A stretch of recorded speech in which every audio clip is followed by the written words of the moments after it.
Well, good morning, you two. How you doing? Good morning.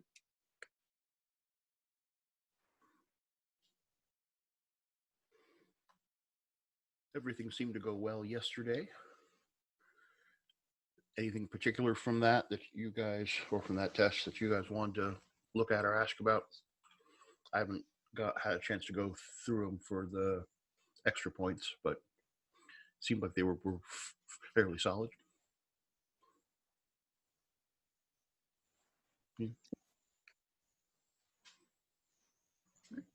Yeah, for whatever reason, my computer seems to be dying and my internet seems to be so faulty that I started the test and I was like, please don't crash. Please don't crash. I was worried about that for you.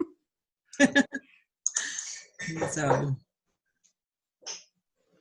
Well, and for me too, for whatever reason, when I scanned in my notes right afterwards and emailed them to myself, I didn't receive them in my email until 9 o'clock at night. So I kept trying it over and over again and could not receive them. Weird. Yeah, so it took me that long to send the notes in, but I've also had trouble sending emails and receiving them. It takes forever. I wonder what's going on. Yeah, if it's backlogged or something. Conspiracy theories. Yeah,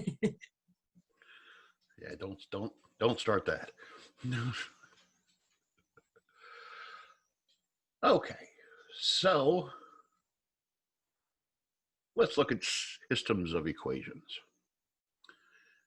You guys certainly have some work with systems of equations in your background somewhere. Usually in that background, it's focused on linear equations. So you've had some experience finding where two lines intersect. But we want to kind of extend that into, they don't have to be lines. We can have your parabolas intersect. We got, one parabola and another parabola. They can intersect. So we'll use similar tools and talk about some of the advantages and disadvantages of those tools. But let's see, there were two main tools that people generally learn when they're talking about solving systems of equations for lines. And those two methods were substitution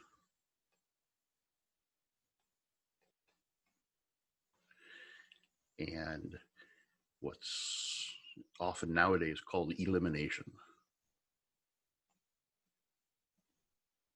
When I was a youngster, it used to be called the addition method, but elimination is becoming more common for the vernacular. So let's say, I'm going to hold on to this problem for a second. So let's say we had a couple of lines and they were in a nicer form. Well, it's not necessarily nicer, but if they were in slope-intercept form. One of the easiest ways to solve a system is if they're both set equal to the same of variable, like these are. Because if they are, then we can simply say that, well, if these y's are supposed to be equal to each other, since y has to be equal to y, we can just take this and set it equal to that. Fair? We're essentially, why this is called substitution method, we're essentially putting one of these arguments, if this y, say if that y is supposed to be equal to -2 x minus 3, then put that -2 x minus 3 where that y is, because they're supposed to be the same y. But either way, we get an equation in one variable that we can solve. So it'd be 5x plus 5 when you add the 2 over, subtract the 5 over, -8 equals 5x, and then x equals -8/5.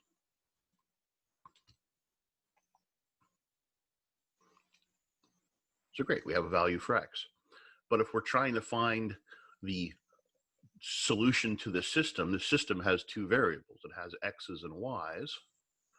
So we need the xy pair that makes the system true, the xy pair of an intersection.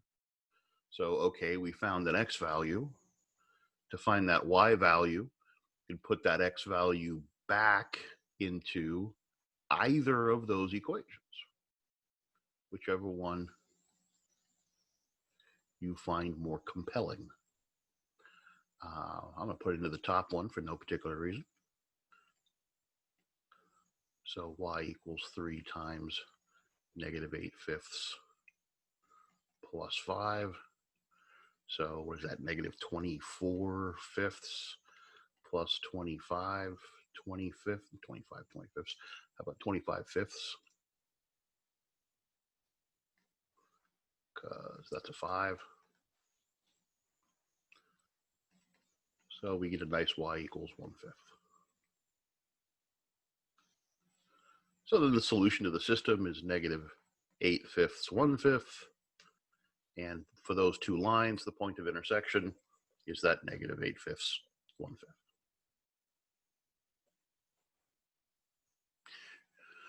You remember doing that in your background somewhere, right?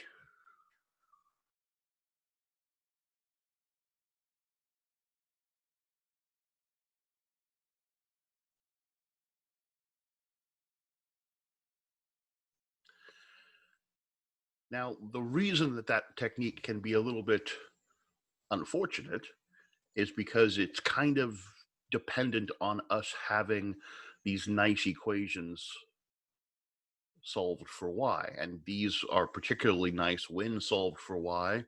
The numbers are really nice. If we tried to duplicate this for the problem that I gave you, we certainly could. That first equation we'd have to turn into what? -4y equals -3x plus 5.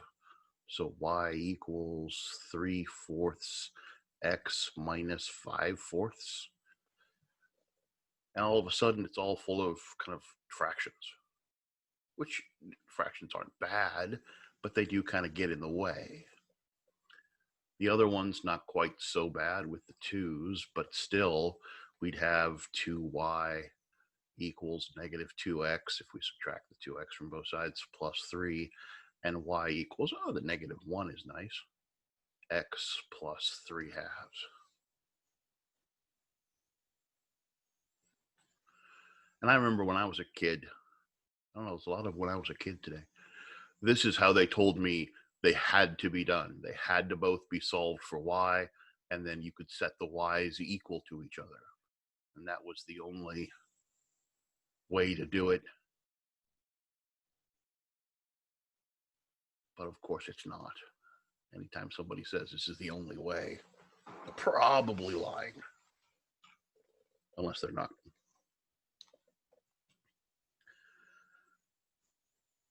So the only disadvantage here, the technique works fine. The only disadvantage here is we got to solve this thing with a whole bunch of fractions in it. But ideally, over the last, what has it been, 8 weeks, you guys have gotten a lot more comfortable manipulating your fractions, right, Andrew?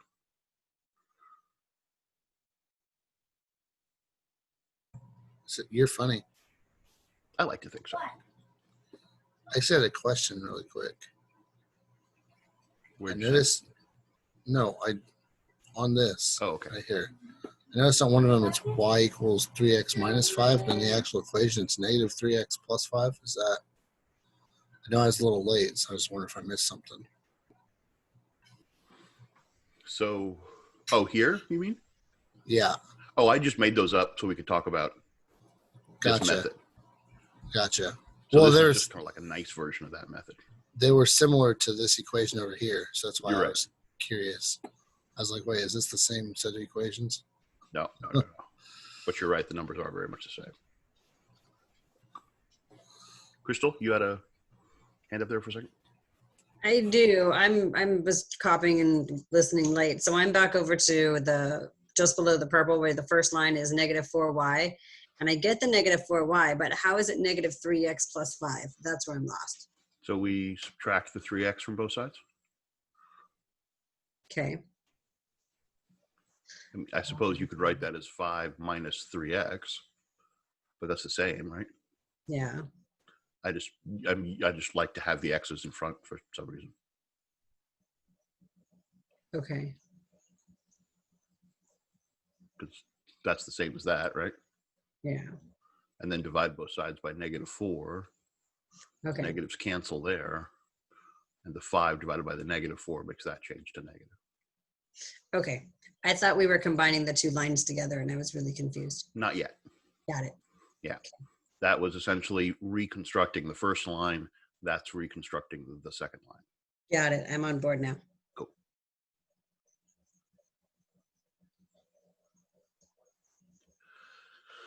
But as I said, we could still solve this.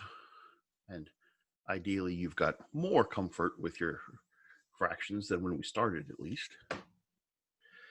So multiply through by that 4, you get the 3x minus 5, multiply by the 4 over there, get what, -4x plus, well, the 2's would cancel, leaving us a nice 6. Or we'd get 12 halves, which is 6, however you want to do it. Add the 4x. So 7x minus 5 equals 6. Add the 5, add the 5. 7x is 11. So we get a nice 11/7. So it still works and it works out fine. We still have to find the y value, but it is a little bit more kind of involved to do when you end up with all those fractions. And we still got to take that 11/7 and put it back into one of these equations. And frankly, it could go into that one if we wanted to. We could put it into that one if we wanted to. Or we could put it into either of those if we wanted to find the y value. They're all supposed to be true relationships. So any one of those you want to put the 11/7 into, go for. I don't want to deal with the extra fractions here, so I'm going to put it into the 2's. So 2 times 11/7 plus 2 times y equals 3. So 22/7 plus 2y equals 3. Subtract and multiply by 7. Multiply by 7. Clearing fractions is just so handy. So 22 plus 14y equals 21. Subtract the 22. You guys know how to do this solving, right? I'm rushing through it a little bit. Stop me if you're like, what? But theoretically, you guys are familiar with those tools.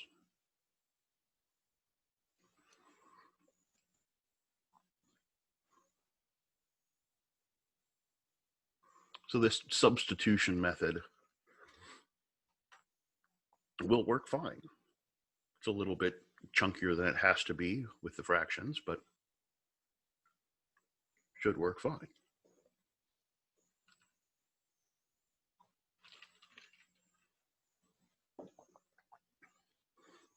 Anything in there bothering anybody?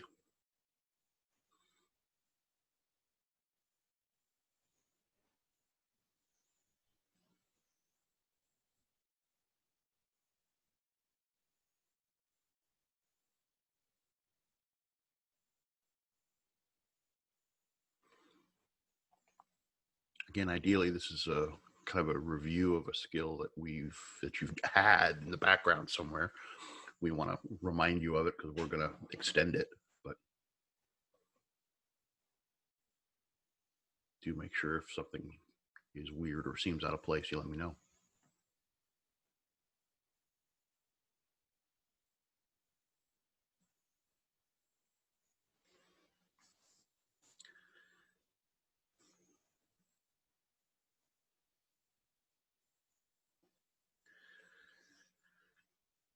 So as I said, there were two methods. This is that substitution method. And really, this is a very almost overdone version of substitution because we're solving here both of these for y and then setting them equal to each other. We really don't have to go that far.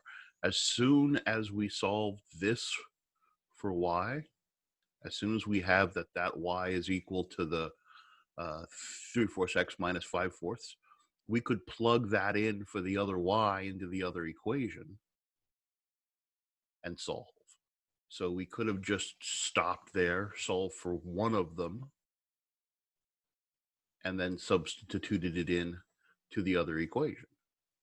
That would have worked just as well. Fair?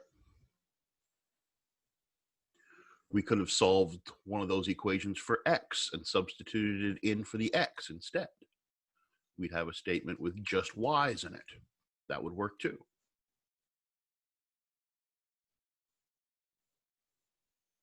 So there's a lot of freedom in how we approach this. If we finished it off this way, we'd of course distribute that too. So plus the, what that would be 6/4.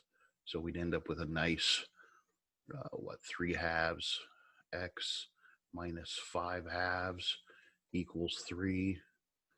We could add those fractions together, but I don't want to. So like add the fractions with the x's in it. I'm going to clear the fractions. So 4x plus 3x minus 5 equals 6. So 7x minus 5 equals 6. And that should be the very familiar 11/7. Same 11/7. Plug that back into either the of the equations and we'll get the same negative 1/14.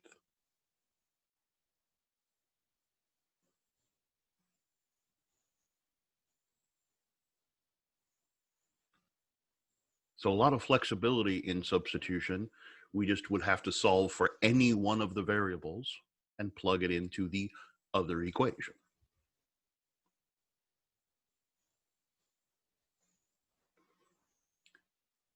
Its advantage is that as long as you can solve for one of the variables, it always works. The disadvantage is that it often gets a little bit uglier than necessary. Even this one had, a fair amount of the little fractions in it as we went along.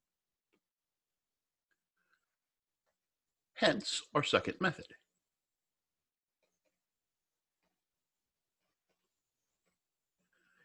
Good old elimination method. Now, again, I'm going to grab a different set of equations than this, and then we'll go back to that to kind of show this method.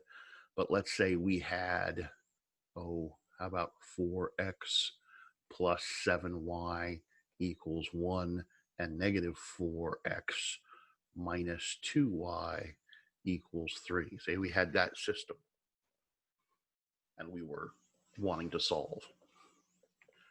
Well, we could certainly solve one of the equations for x and the other, or for y, and substitute it into the other. But if you imagine, say, we solved this top equation for y, we would end up with fractions of sevenths, and we'd have to substitute in those fractions of sevenths. And while we could do that, it's nice to avoid it. But notice the goal we have here. The goal we have in doing this substitution is to get us down to an equation with one variable. So really, I would like to be able to take one of these equations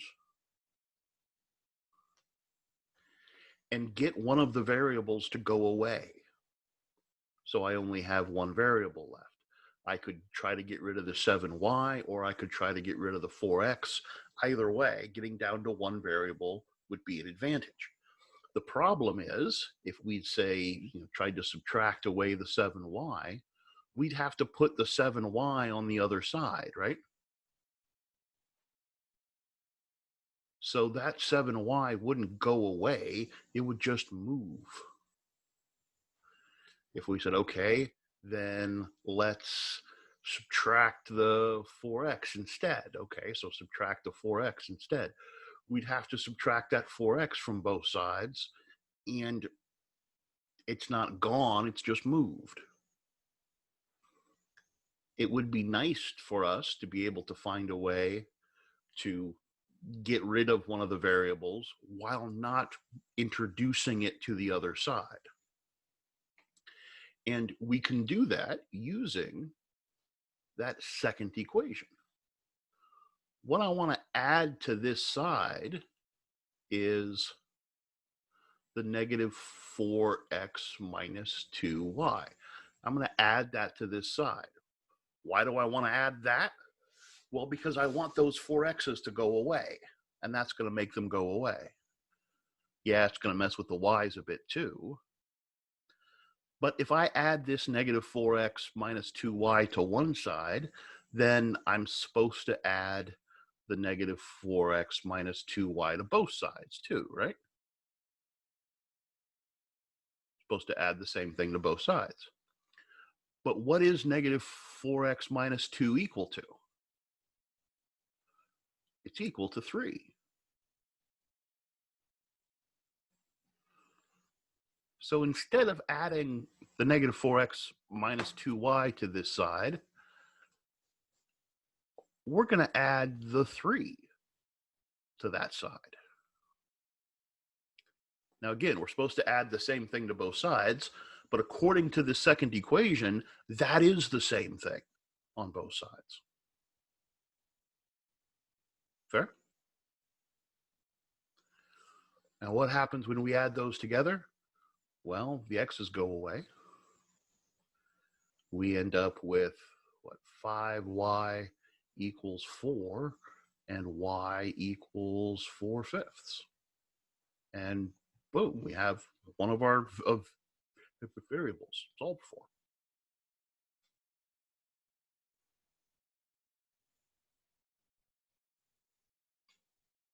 Fair? I have a question then. What's that? So say our x variables weren't that nice. Could we just multiply the whole equation by a number to make a match? Are you accusing me of rigging that problem so that it worked? Yeah, exactly. Well, okay, I did. But let's say they didn't match. Let's say that we had what we have up here. Our 3x minus 4y equals 5 and 2x plus 2y equals 3. None of those match, right? But you said from your experience, could we multiply something to force them to match? And absolutely. As long as we keep the equality in our equations, we can change our equations to any form that we want. Like, for example, it would be nice if these were both 4s, right? One negative and one positive. Well, how could we make that happen? Multiply the bottom equation by 2 on Multiply both the bottom sides. equation by 2. Have to do it on both sides to keep the equality. But yeah, then it would be a 4. What if we wanted to get rid of the x's instead?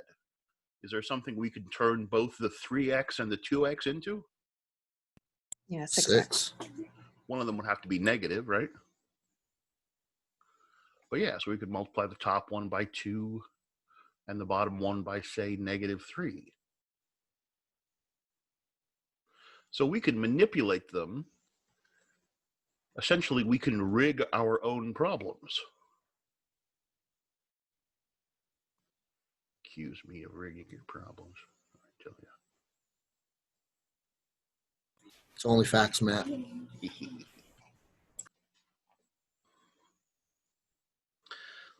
And now when we add them together, people often say adding the equations together. It always kind of bothered me, like, well, why are we allowed to do that?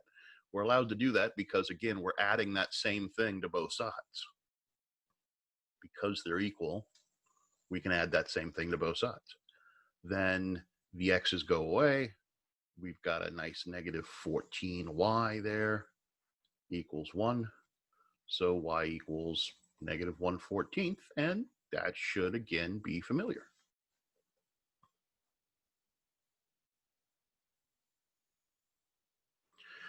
If we want to find x, which usually we do have to find both x and y, we could do one of a couple of things. One, we could plug that negative 1/14 back into any of those equations. But to be honest with you, it's often easier just to go back to the original equation and solve it for the other variable. Oftentimes that back substitution is unnecessarily irritating. Depends on what you got going on though. But yeah, that's your multiplying by 2 that you were talking about. 4x plus 4y equals 6. The y's go away.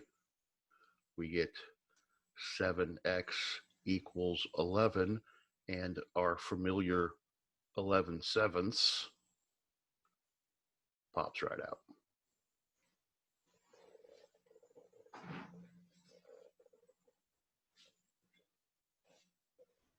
So the elimination method is technically a little bit more sophisticated in some ways, but it tends to work a lot nicer and cleaner when it works. The disadvantage, it doesn't always work. It always works with lines, and it's kind of the preferred go-to method with solving systems of lines. But it's dependent on these being nice like terms. So when we add or subtract them, they combine nicely. When you start running into situations like this nonlinear problem, we don't always have enough like terms. Yeah, the x squareds here are like, but the 2x doesn't have a 2x, or doesn't have an x term to always cancel nicely with. And sometimes you'll be trying to combine things, like say you'll have a circle that has only squared variables intersecting a line that has no squared variables, and they just don't interact. There's no like terms for this elimination method to work on. So it's a nice method. Absolutely. Anytime we have a linear system, we'll use elimination because it's nicer. But it does require like terms for it to work. So in general, if we move to dealing with more complex kinds of equations that we want to intersect, we'll often default to kind of that substitution method. Again, especially if they're solved for y already. If we want to know where these two parabola intersect, and I'm not saying that drawing is accurate, by the way, I just kind of drew it randomly. If we want to find where those 2 points are, where those 2 points are where the y's and the x's are equal to each other, so just like we did over there, set the negative x squared plus 3 equal to the x squared plus 2x minus 5. Put this version of y in for the other y. And then that's something certainly that we can solve.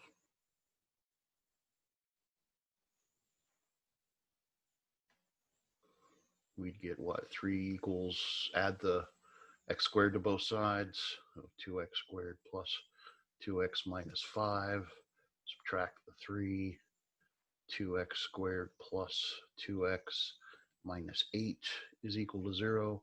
Ooh, we can even divide out the 2's. That's nice.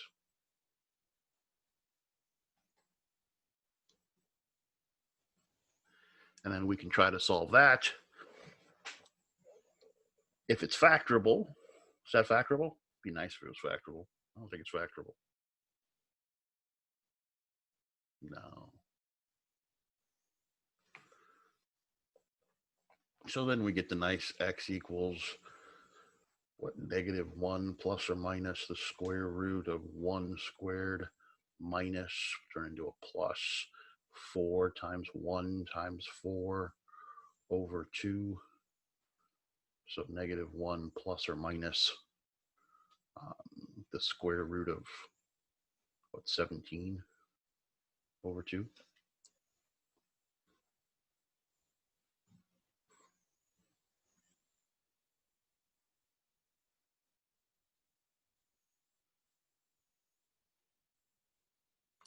And that's, of course, 2 answers, but we're kind of looking for 2 points. Parabolas intersect at multiple points. What are we going to do to figure out what the y values are? I imagine you don't want to say plug that back in. No. But you don't want to say that because you know it's true. Is it really horrible to plug that in? Yes. Yes. With everything you guys have now, all the power at your disposal. Get that stuff out of the way.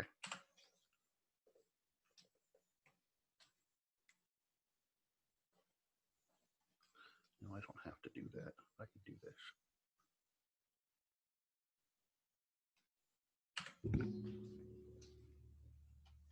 It's not like I'm making myself a lot of room to do it or anything. But, you know, how would we? We'd take one of the equations. Not really going to take the smaller, nicer one. Where that x is equal to -1 plus or minus the square root of 17 over 2. And yeah, put that in for the x value. Your heads won't explode. Only seen that happen once or twice.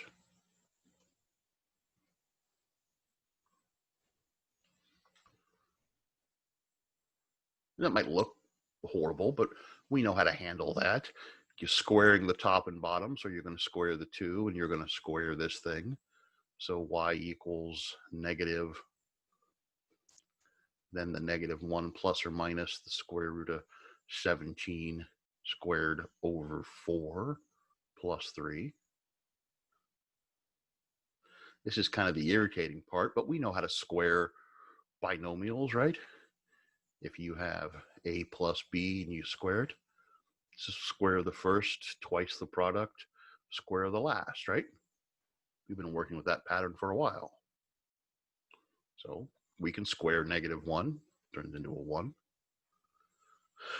Twice the product, so that'll be, well, still plus or minus, technically plus or minus times the -1, so we could turn into minus plus if you wanted to, but 2 times the square root of 17.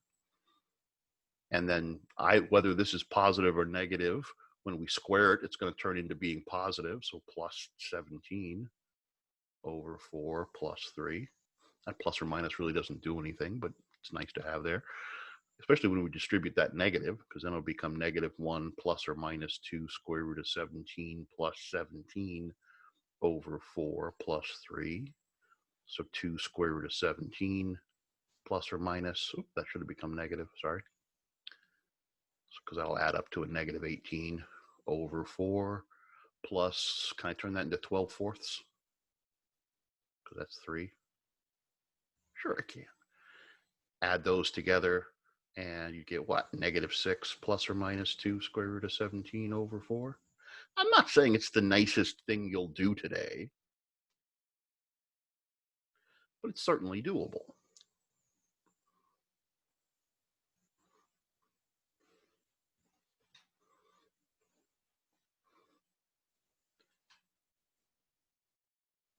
And since we tracked the plus or minuses, turning into the minus plus and then back to the plus or minus, we know that this positive goes with that positive, this subtraction goes with that subtraction, and that gives us our 2 points.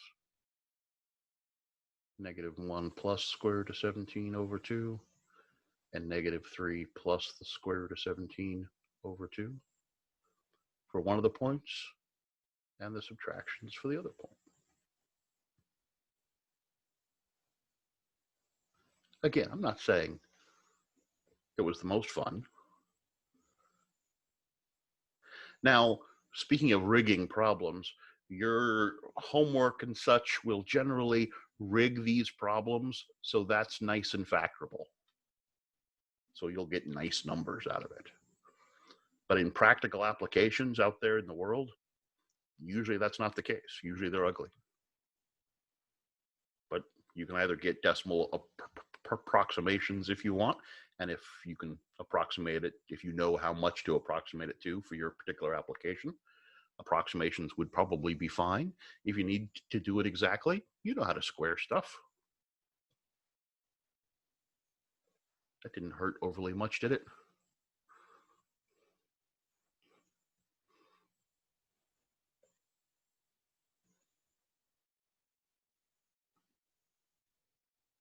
That hurt a little bit, but we can do it.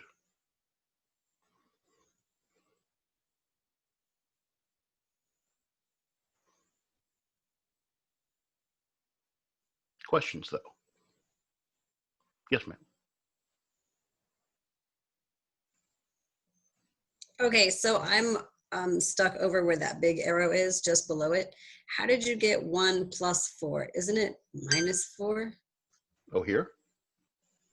Where the square root of when you start to do the quadratic formula? Yeah. Yeah, how did you get 1 plus 4 times 4? Well, the negative one's okay, right? Yes. Plus or minus the square root of 1 squared minus 4 times 1 times negative 4 over 2 times 1. So that negative and that negative turned it into a positive. Okay. So basically I saw that negative before I started. And you just implemented it into the... Right. Okay, got it. Because frankly, if that was a positive 4, this would have no real answers. Because it would be complex at that point. And that happens a lot with these, actually, because you'll have like one parabola that's here, one parabola that's there, and they never intersect. So when you try to find your solution, you find your x value that they intersect on has an imaginary component, because in the real plane, they don't intersect. So you just get nothing. That's a perfectly reasonable result for these.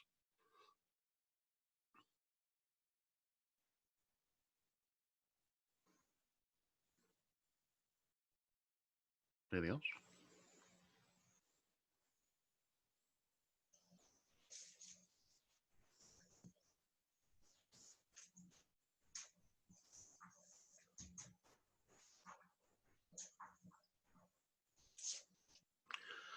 So again, as long as our numbers stay a little bit nicer than these, I think you guys will be okay with the mechanics here. Of course, one of the things that happens in these sections on systems of linear equations is you get nice, big, lovely word problems.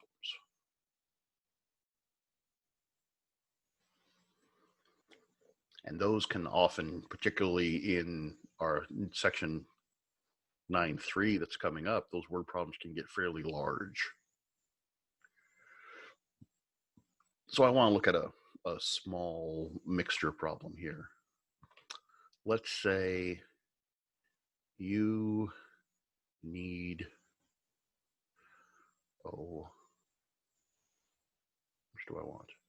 How about 250 milliliters of, well, let's do that, of 2% milk. I'm just using milk because milk is easy. This could be like a 2% saline solution, or a certain percent acid for some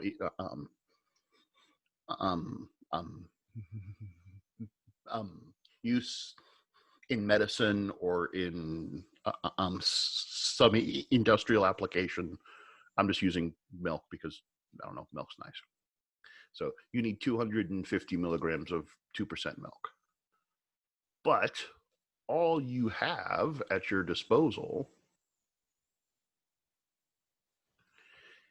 is a unlimited supply of 1% milk and whole milk.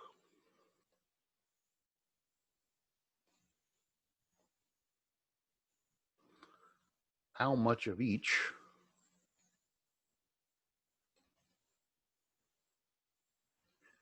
should you combine?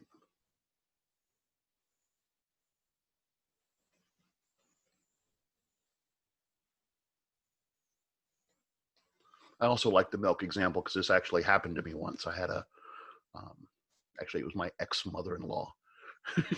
She was a very serious baker and needed, actually it was in cups, but she needed 2% milk and only had 1% for her recipe. It only had 1% milk and whole milk. And was like, he's a math guy. He should be able to figure it out. So she called me and asked, how much of each do I mix? My response was, just use the 2% milk. What are you, crazy? But mother-in-laws, you don't say that. You just do the math, right? Now, to do this problem, we will have to know how much fat is in whole milk, because they call it whole milk, but it's not like entirely milk fat, right? It's not butter. So it doesn't take too much if you look at the labels to calculate how much it is. And whole milk tends to be around 3.4% fat. So it's not actually that much more. Well, it's like 3 times as much fat as 1% milk. So most of us can taste it, I suppose.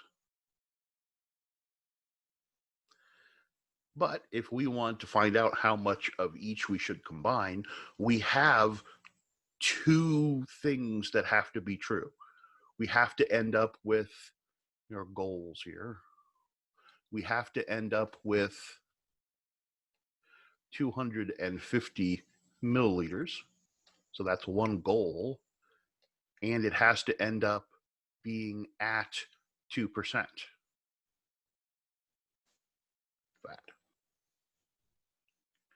So those 2 goals will make 2 equations. Fair? Once we have that system of equations, solve that system so both of those things happen, and we'll have our solution. You guys want to take a minute and decide how you would try to set up these equations, or do you just want to talk through it?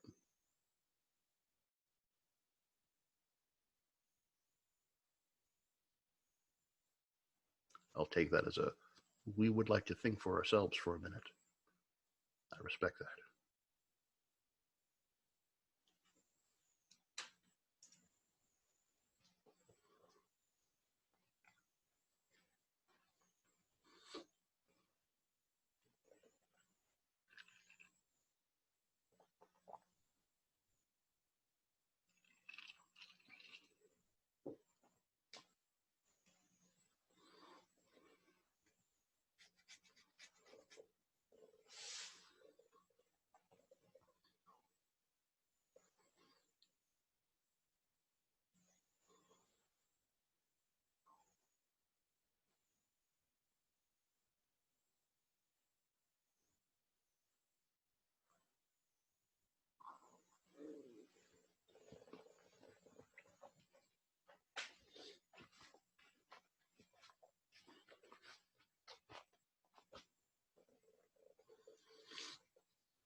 We don't have too much time today left. I don't want to rush you, but I do want to give us a chance to talk about word problem philosophy a little bit, because the next couple sections have a lot of word problems in them. Any of you guys, can any of you guys tell me what the first step to doing any word problem is? Often overlooked. Identify the important numbers. Andrew, no, not the first step. Crystal. Write down the answer in your equation for the answer that you want to have before you even start the problem. Write the equation for the answer? Not the answer, but like the written part, that you need this much milk. That's almost the first step. Oh, I like that answer. That's kind of where I'm headed, but there is a step first. Aaron, you're the only one left. What's the first step to any word problem? Often overlooked. I don't know. Read it. Read the word and then read it again. You know how often you'll scan it, write down some information, and then go. We were talking about that, I think it was even yesterday, with those little details in, how much it declined versus how much was left, those little details. You want to make sure you carefully read the word problem. If you can't explain what's happening in this word problem in your own words, you're not ready to write equations, answers, anything. Fair? It's always frustrating when somebody comes up and says, I've been working on this word problem for hours. I don't know what to do. I'll ask, well, what's the problem about? And they'll say, I don't know, something about birds. What? I've identified your problem.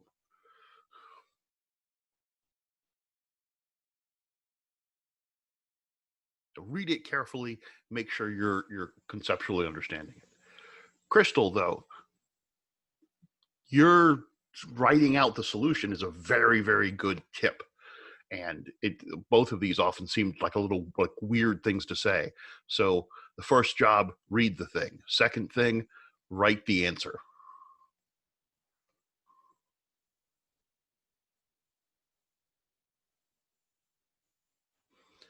And that does seem strange because, well, shouldn't we be like, if we knew the answer? But almost everything in your answer as soon as you're done effectively reading the question. We've got this milk, some of it 1%, some of it 3.4%. How much of each should we combine? Our answer is going to be, we should combine some number of milligrams of 1% with some number of milliliters of whole milk.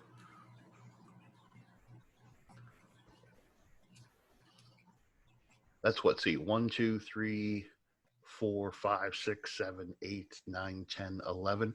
We only don't know 2 of the 11 words. That's a passing grade on almost anything, right? Sort of. except for math. Except for math. But that really helps with Andrew. What was your stage? Which was identifying what you don't know, identifying and labeling those variables. People often struggle with what should my variables be and well defining those variables. And being able to write out that sentence with the missing numbers can really be a surprisingly helpful tool in coming up with what my variables should stand for. Does that make sense? It's also a really good check of step 1. If you can't write out that sentence, then you have no business trying to write equations down because you haven't understood what the word problem says yet. And you got to go back to step 1. Effectively reading the problem. So it's a great check and a great way to start heading into the actual mechanics of it. So there are two blanks in our sentence, so that means we're going to need two variables. What do you want to call them?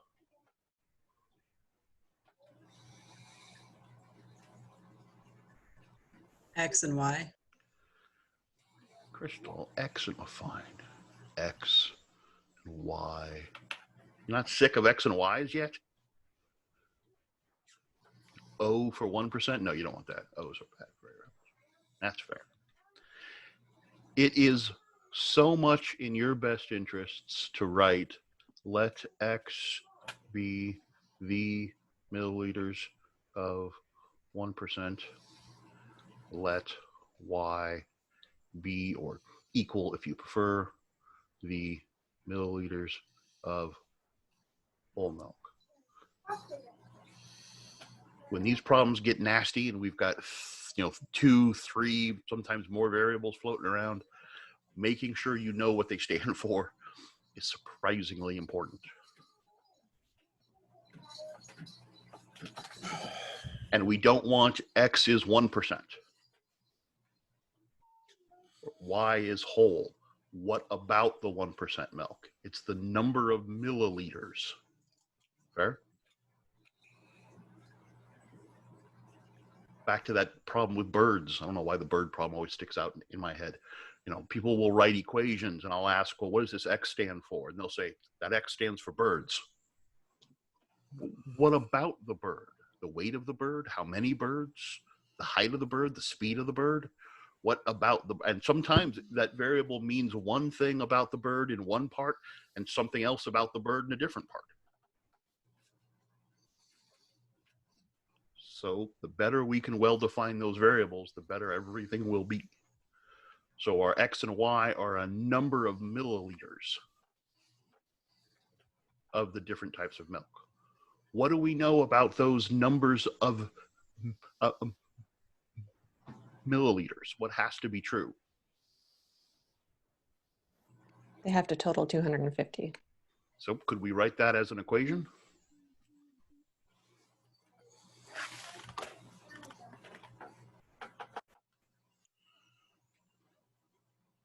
Can we write that as an equation? What does it look like? X plus Y equals 250. Yeah. The milliliters of one plus the milliliters of the other has to equal the total 250 milliliters. Fair? What do we also know?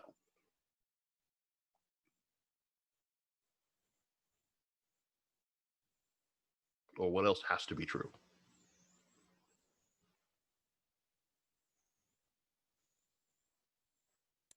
$250 minus Y has to equal X.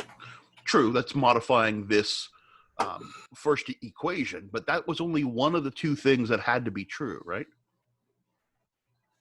It has to equal 250 milliliters, but what else has to be true? 2% milk fat. 2% of it has to be fat, right? So this first equation is that the number of milliliters plus the number of milliliters has to equal 250 milliliters. Our second equation is going to have to be our fat equation. The amounts of fat have to be the proper percentage. Well, where is our fat coming from? How much of this milliliters, this X milliliters, how much of that X milliliters is fat? 1%. 1% of that X milliliters is fat. So 1% of those milliliters are fat. Plus, how much fat is in the Y milliliters of whole milk?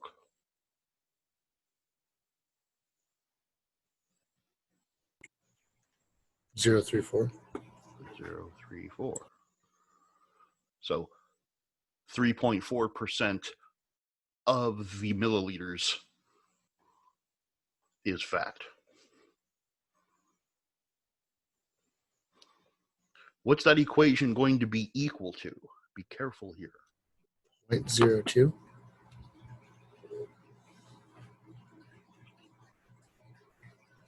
That is probably the most common second equation, but it is not going to work. You have to multiply that by 250 then? Yep. This is percent of plus percent of has to equal percent of. Andrew, does that make sense? Yeah, I see what I did. And trust me, you're not alone. That happens to lots and lots and lots of people. Particularly when you're talking about mixture problems, which is what this is generally referred to as. Setting it equal to that percentage instead of setting it equal to that amount. And you can see how much, hopefully, I'm trying to anchor this in that language of what do my variables stand for. Fair? The more you can do that, the better you'll be at writing your equations.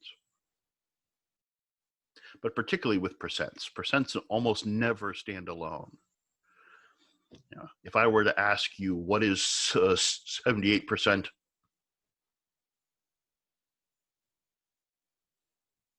You think my mic cut out, right?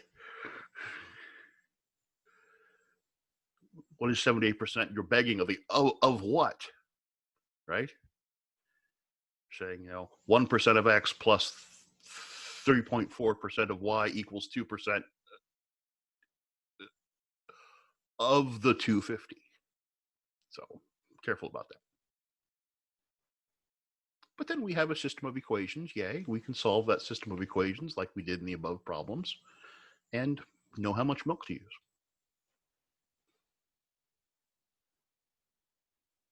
Cool?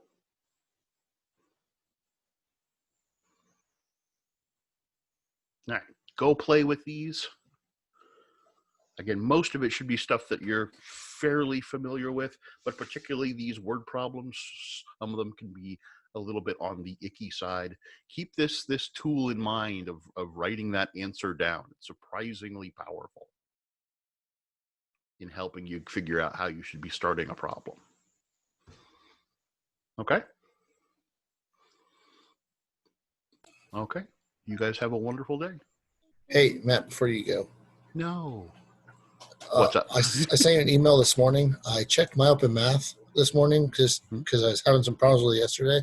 My test scratch paper didn't actually upload. So I sent you an email this morning with it. Oh, okay. Perfect. It was having some, I don't know. A couple people was had having that issue. Yeah. So I just wanted to make sure I told you this Crystal morning. thinks hey, it's the government. Probably is. Okay. So. I'll check that. But yeah, that shouldn't be a problem. Yeah, I just wanted to make sure I let you know because Absolutely. I was like, I did it. I promise. I didn't falsify it after the fact either. I had problems with it yesterday. Yeah. And I forgot to send you an email. No worries. All right. Okay. Thanks, Matt. Yep. See you guys tomorrow. See you tomorrow.